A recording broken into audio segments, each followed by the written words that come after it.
remember when a series of episodes on a TV would build up and build up, and there'd be certain expectations for the final episode, or there would be scenes in a film linked together by storyline, plot and character development, and it would reach the conclusion in a satisfying way. Well, Willow has reached its conclusion this week.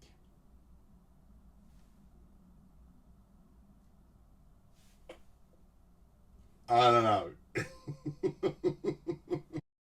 Willow, tick Willow, tick Willow. Bonjour. Let's get right into it. They literally talk their way to the ending.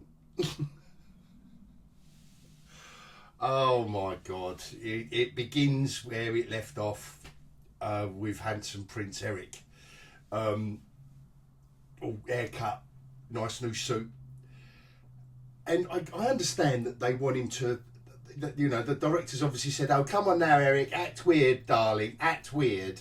Act like you've been act like you've been hypnotized by the crone and you love her, so you're weird.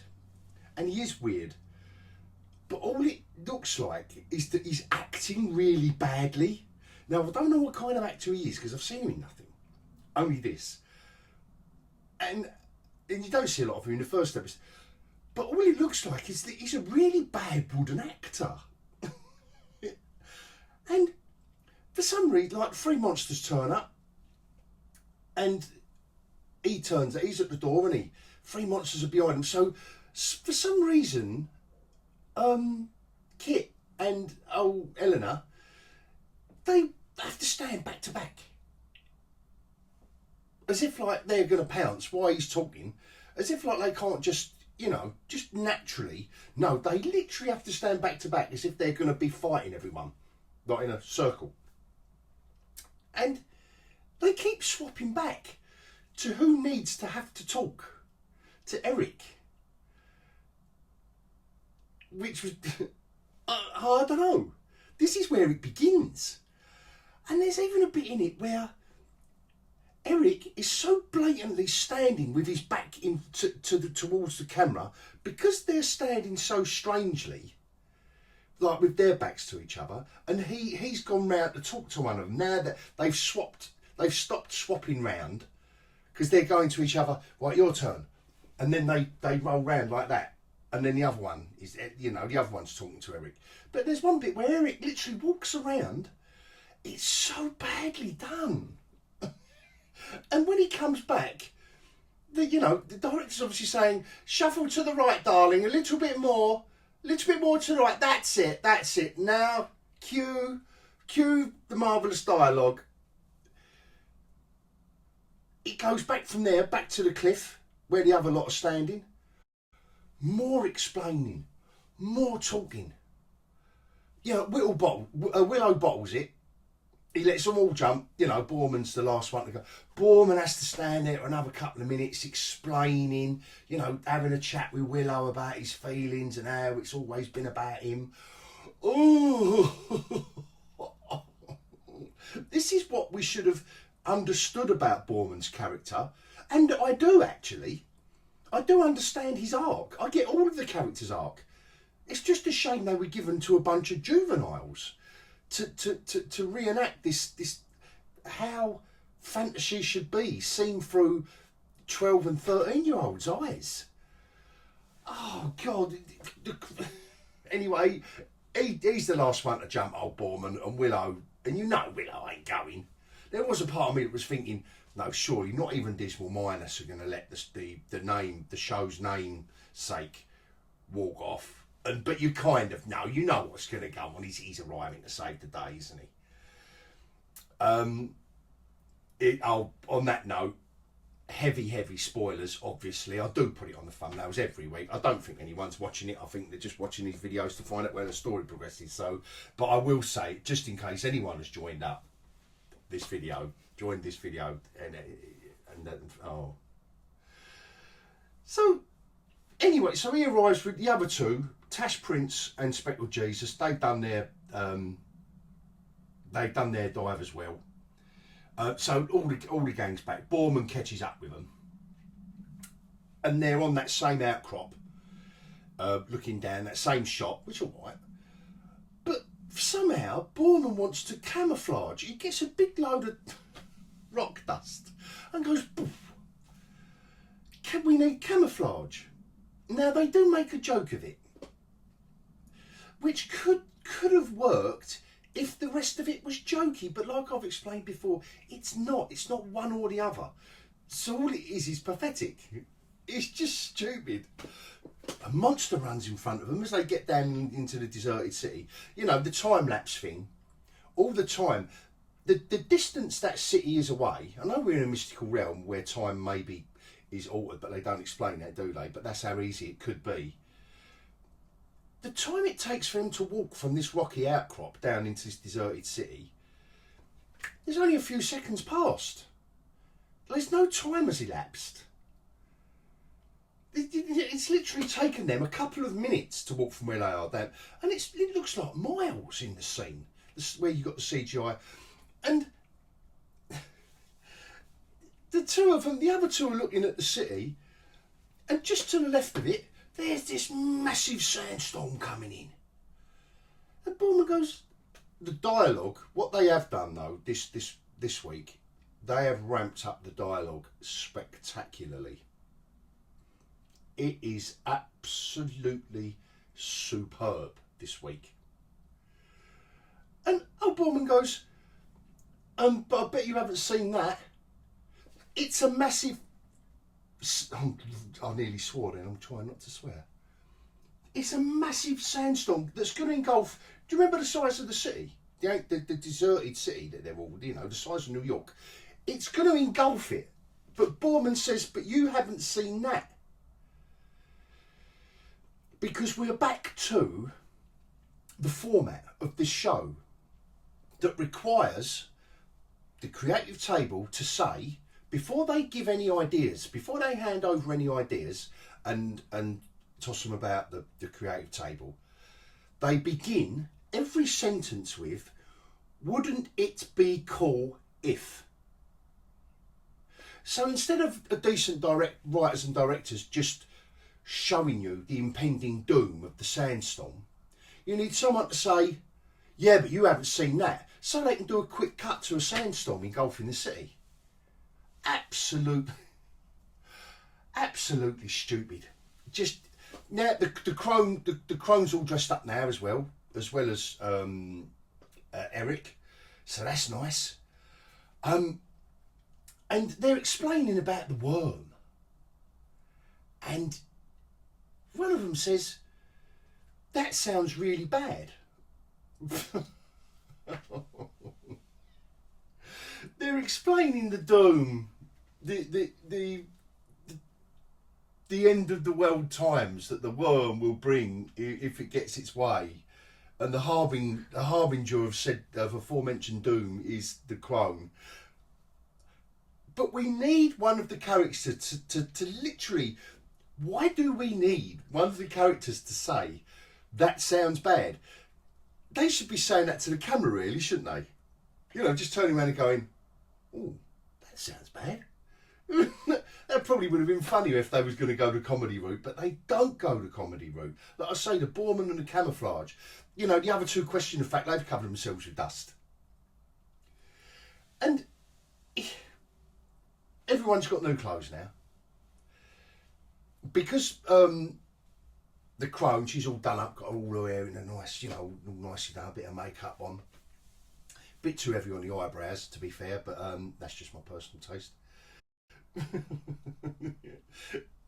Oh, and Eric all dolled up. But Kit and Eleanor, who've dived off, they've been across the shattered sea, dived off the cliff. For 8 weeks, they've been in the same clothing. Suddenly, I don't know what it is about the magic of the temple, but I think the temple renews everyone's clothes and hairstyles, because they They are literally brand new. We're back to perhaps it's the temple of box fresh. Because they're literally looking box fresh again. And there's more talking, and there's more talking, and they go through the crack. They go through the shiny crack. We don't go there. We don't go there. This is a mystical fantasy realm, glowing crack, right, in the temple wall. They go in.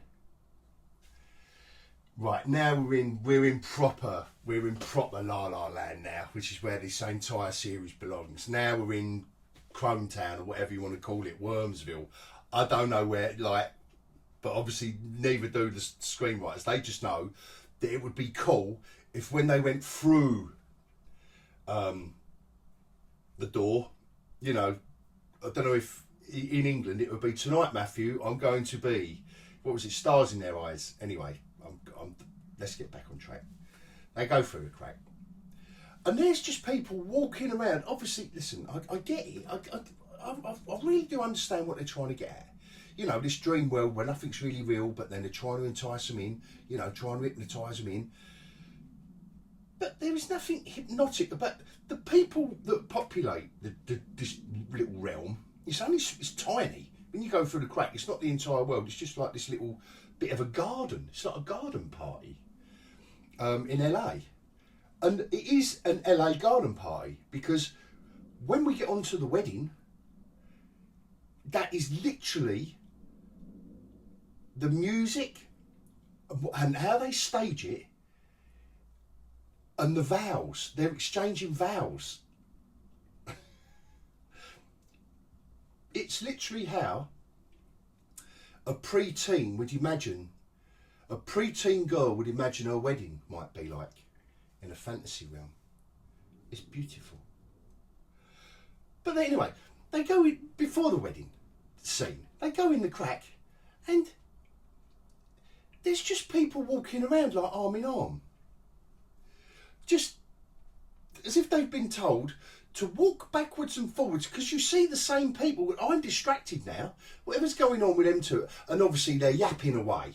They're yapping away, Kit and Eleanor. Yap, yap, yap, yap, yap, yap, yap.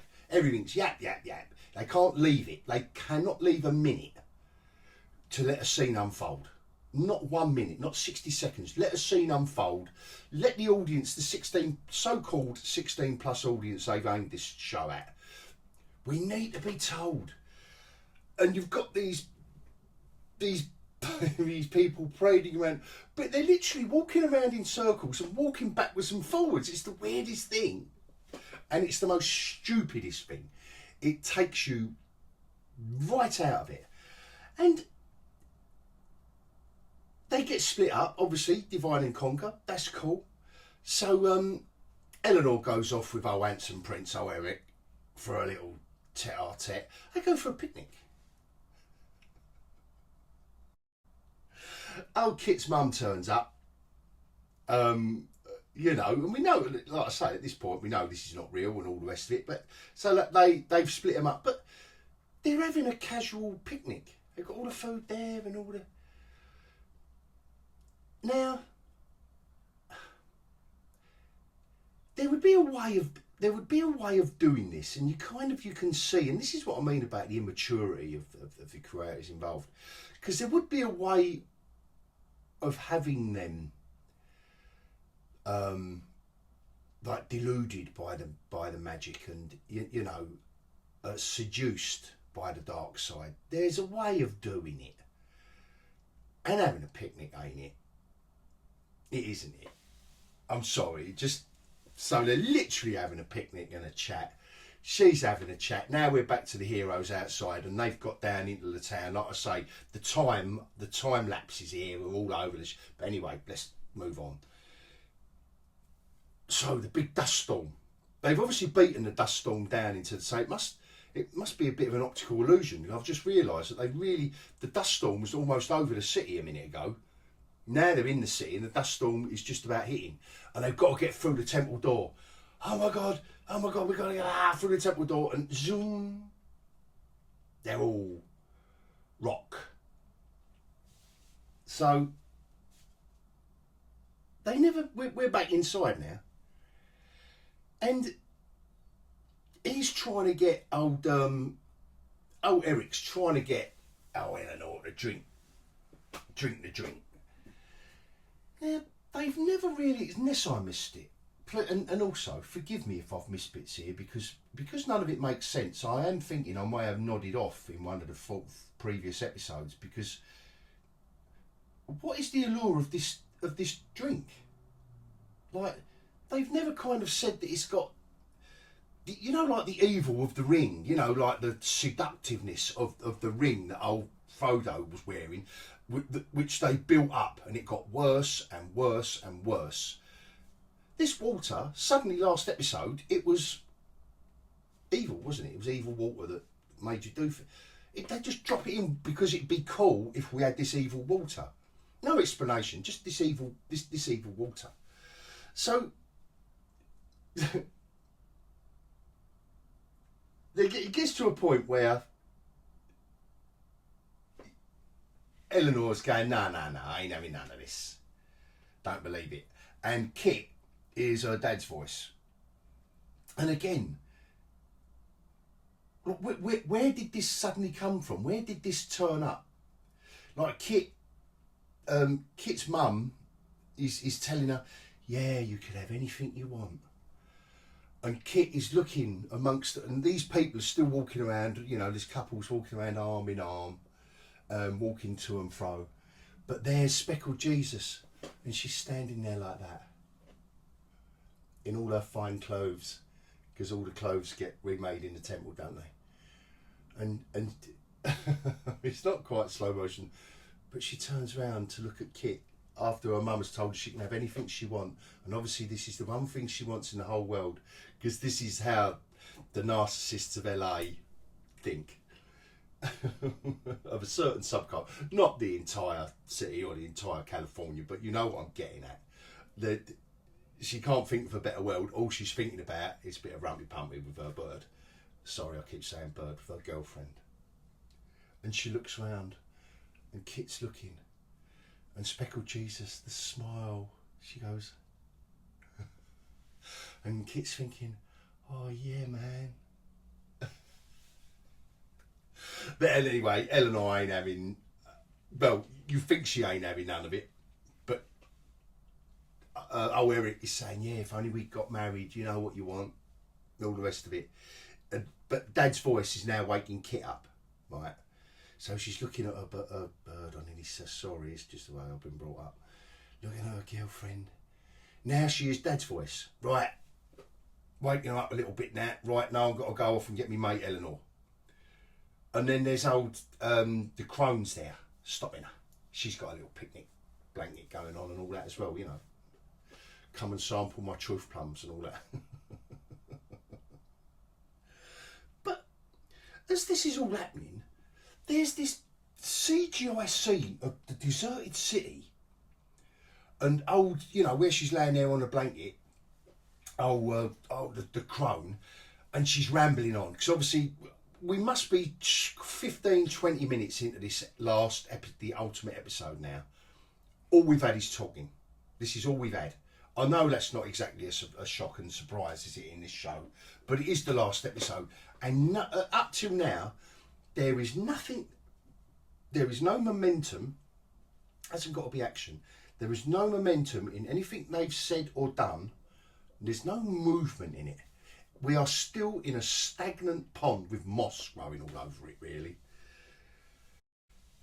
Now we see this CGI scene of Mordor spewing forth all its evil soldiers.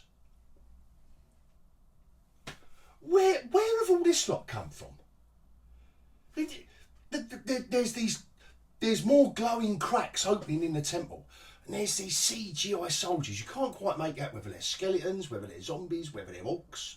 I don't know what they are. And then we've got a big long shot of Mordor, stroke the ancient city, and there's thousands of them.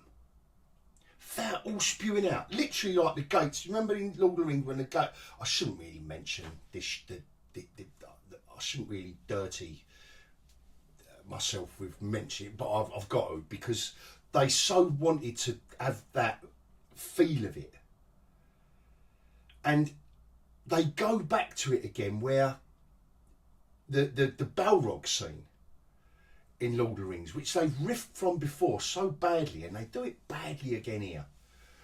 But that's a bit later on anyway. Oh, and then we get to the wedding scene. Like I say, and it's just how you imagine some juveniles in LA, in California, imagining at their beach house how they would get. It is absolutely the most stupid. There's an acoustic version of Bruce Springsteen. I'm on fire. I think that's Bruce Springsteen, isn't it? Wherever it is, it's an unplugged MTV concert edition in a fantasy program. That this is supposed to be her hallucinatory kind of seductive dream sequence of a wedding. And basically, he's got to kiss her. You can see, like, he goes to kiss her, and you see, like, to get her power, Eleanor's powers. And she basically just turns around and goes, no, I don't believe none of this. Nothing has snapped her out. She just literally kind of gone all the way through the whole procession of it, not walking down the aisle with Eric's mum. Nothing until the point she has to kiss him does she go, no, she just decides.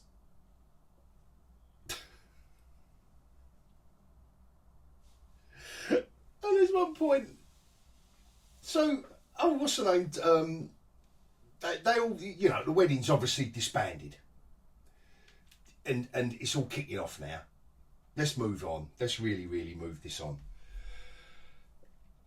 Willow turns up, and goes to the crone, lady, are you in big trouble? And like I say, the dialogue. At one point, Kit goes, you're being creepy. No, Eleanor goes to, at the wedding, you're being creepy. He goes, no, I'm not. And one of the other characters goes, which is the truest word spoken in the whole series, is, I don't get it.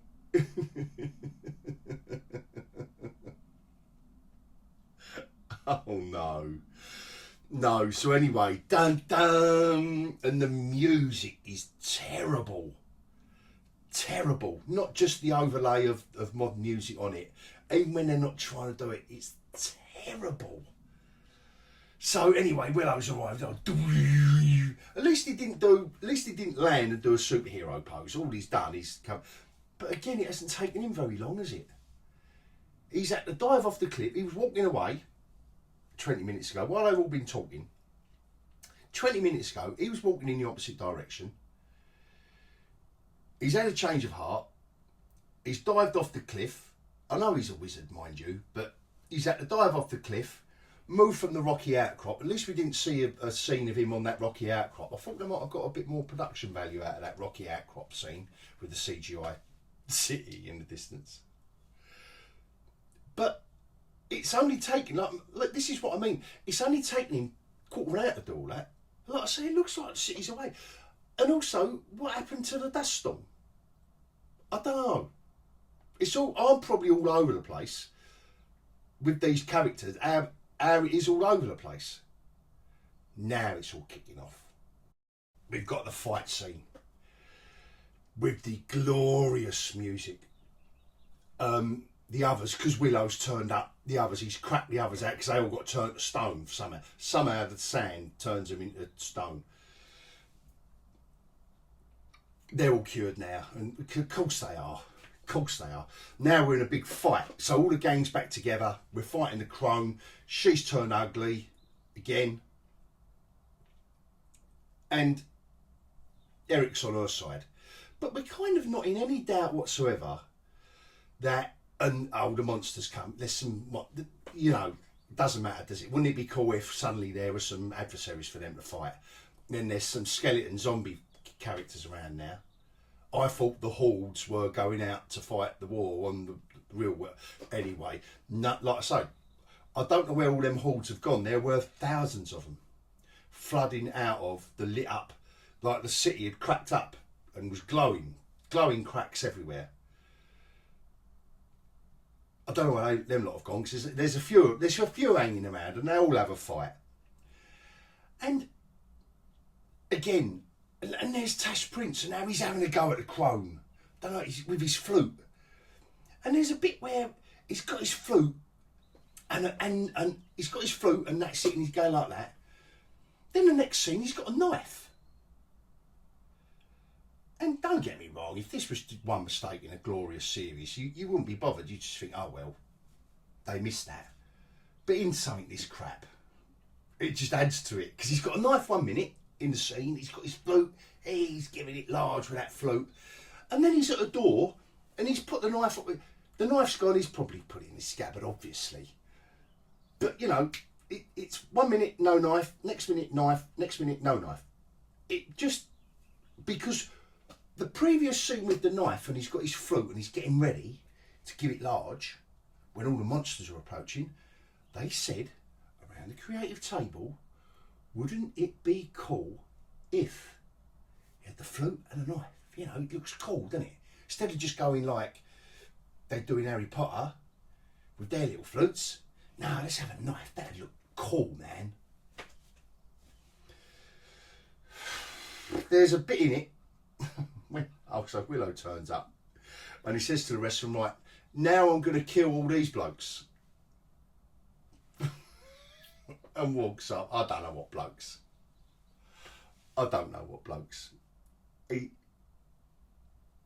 Eric says at one point during this fight, because you do realise that they are all still talking. There's no let up. They are all still talking. There is no moment there is never a moment to just let the action talk for these characters, to show us. There's never a moment, is there? There's never a moment in this incessant chat about their thoughts, everything they're thinking, everything they're feeling, announcing what they're going to do next. And that's what Willow does. He announces that he's going to go over there and get them blokes. And Eric comes along and they're having a chat and he goes, no, I'm not your brother, like to Kit goes, but you're my brother. And he goes, no, I am your king. And the look on her girlfriend Speckled Jesus's face is the picture of it encapsulates the disgust on her face when he says this to her girlfriend. For me, encapsulates everything Dismal Minus is about. Everything. That is the most, that sums up what a white heterosexual man, the worst thing, everything distilled down. Don't know if that makes sense to anyone, but the look on her face is like, it's gonna really kick off now. We can't have men, we can't have white men, we can't have heterosexual men. What? And as a king? No way. Just says a lot. And then they had Willow's dying now. For some reason, he's got his gun staff, because that's the only thing he can do. Just a little side note, by the way. Quickly, shall I do my 60-second serious? Magic. You've really got to be careful with magic. I don't mean that literally. What I mean is, you've got to be careful when you're telling a story that involves magic. You've got to kind of define it. But in this show, all the way through, it's just been little sticks or a flute that shoot little lights or Willow's staff. There's been no definition of a powerful spell, or the spell you should learn, or the one that needs to kill the crone, or there's been no because that would be too constricting. Wouldn't it be cool if there was loads of colourful lightning bolts? We made the Crone's one red and Eleanor's ones are blue. That'd be cool. And then let's talk to the special effects team and say, wouldn't it be cool if... And all they do is shoot bolts at each other. You might as well just have guns. There's no kind of anything like in Star Wars with the Force, where suddenly Vader, instead of, going with his lightsabers, and he's thinking, right, I'm going to use the Force and throw something at Luke in a minute to distract him, and then I'll get him with a lightsaber. There's no further thought than just having it out, like just striking each other with something. But suddenly, like, she's... Willow's giving it large with the zombie skeletons, whatever they are, you can't do, they're not very well defined.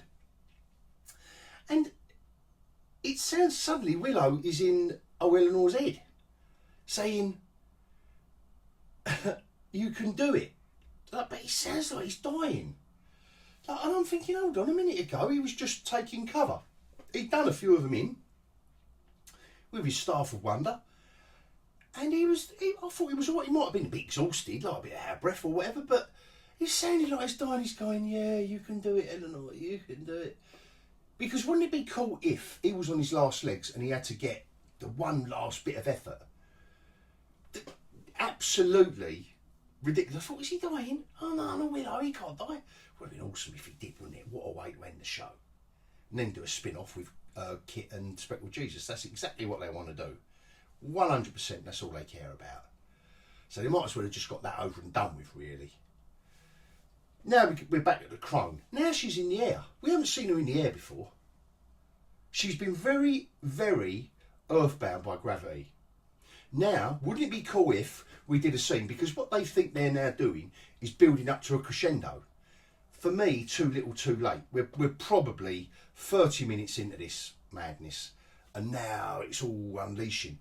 And the only thing Eleanor can do is get angry. Like, it seems like throughout this show, the only thing to summon up a stronger spell is anger, which I don't know why that should be. It works once, but it's every single time. And the thing that gets her angry this time, big spoiler coming up, by the way. So if you've ignored my previous warnings, Tash Prince gets it. His float don't work. Crone goes bosh. Eleanor. Eleanor's not happy about it. Does the Crone. Now the Crone, Eric goes over to the Crone and says, I still love you, what can I do to help you? Right, now there's a transfer of power. She goes, yeah, you can help me. And you see like you.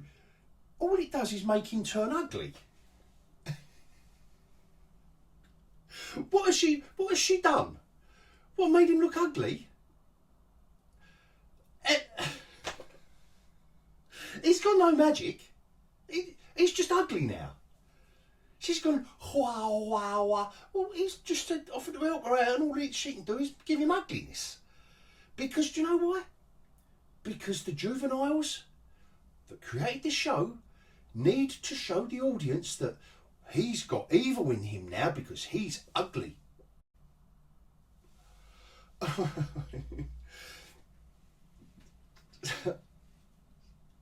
Kit has got the armour. Speckled Jesus put the thing on. I don't know where that come from. I know I've missed bits. Anyway, the armour works for her, doesn't it? Because like Borman said earlier on, I think it will definitely work on you, the cuirass of whatever.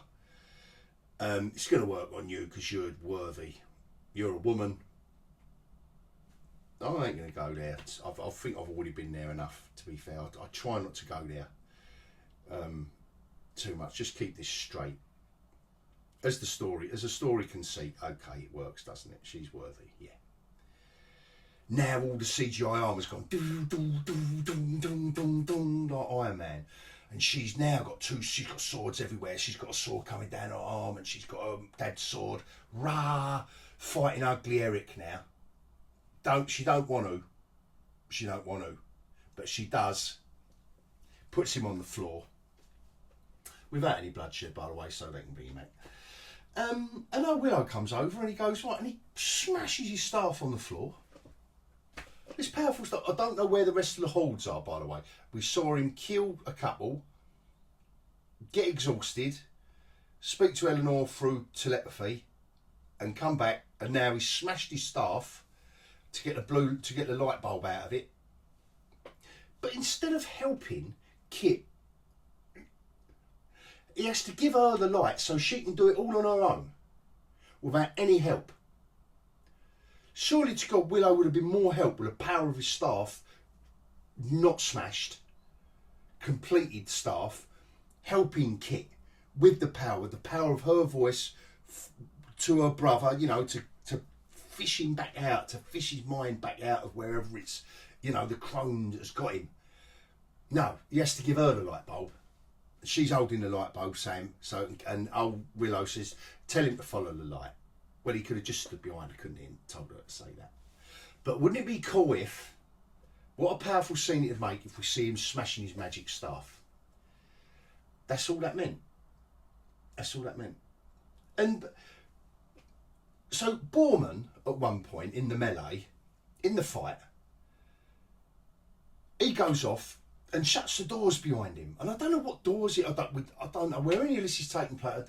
I don't know whether he's outside or whether he's in another antechamber of this temple. But he's gone out and shut the doors behind him and said, yeah, I'm going to sort this out. I'm going to do them.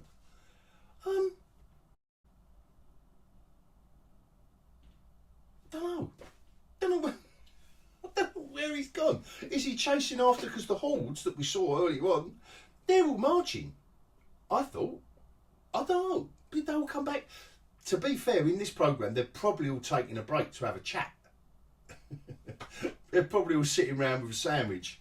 I've only just got to the outskirts of the big city, and they've all thought, oh, cool, I'm knackered already. Should we have a sandwich and a bite? Should we have a bite to eat and a beer?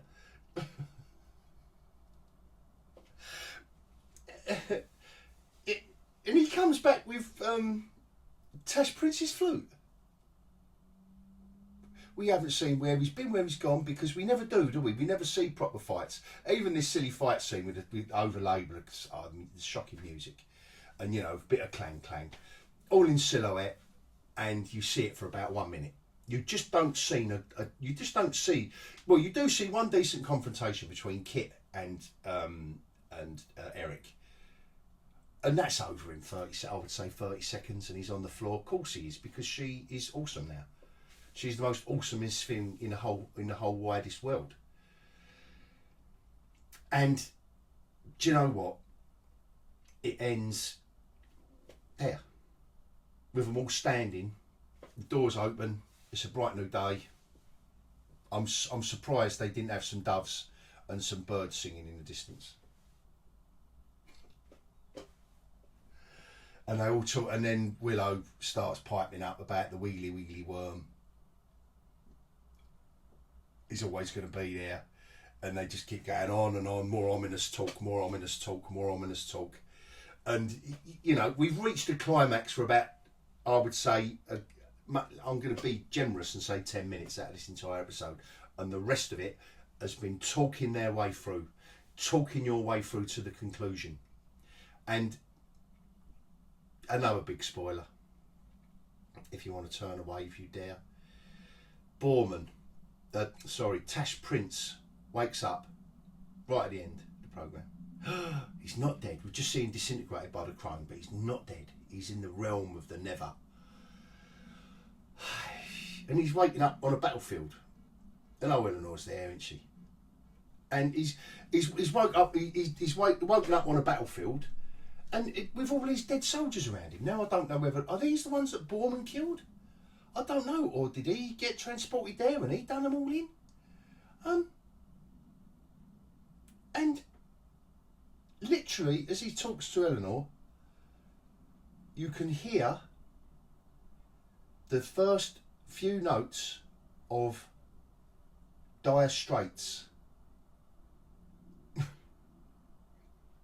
music on MTV, whatever it was called, which is very fitting because we had the MTV acoustic studio version during the wedding, And this series ends, this fantasy series, as a sequel to a beloved 1980s fantasy series, they think should end not with maybe a renewed version of some of the soundtrack from the original film. No. They have got the rights to Dire Straits. And that's where they chose to end it. And that's where I'm going to choose to end it, to be fair. I think I need to kind of do an overview of this series in a bit more of a serious context. All I've done for 8 weeks is take the piss out of this programme, but I hope that during that I'm kind of illustrating the stupidity of it and the mess. Even making notes, I make notes, even that looks a mess as I'm writing it, because I write too many lulls, to be fair, and exclamation marks. Yeah, kind of.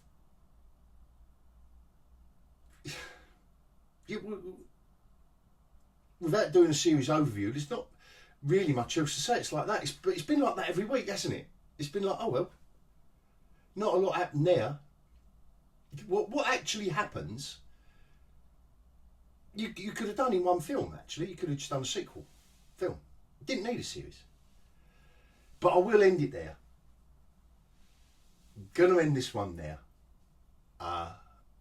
And, well, I'm going to bid you, until I do the series overview, I'm going to bid everyone adios.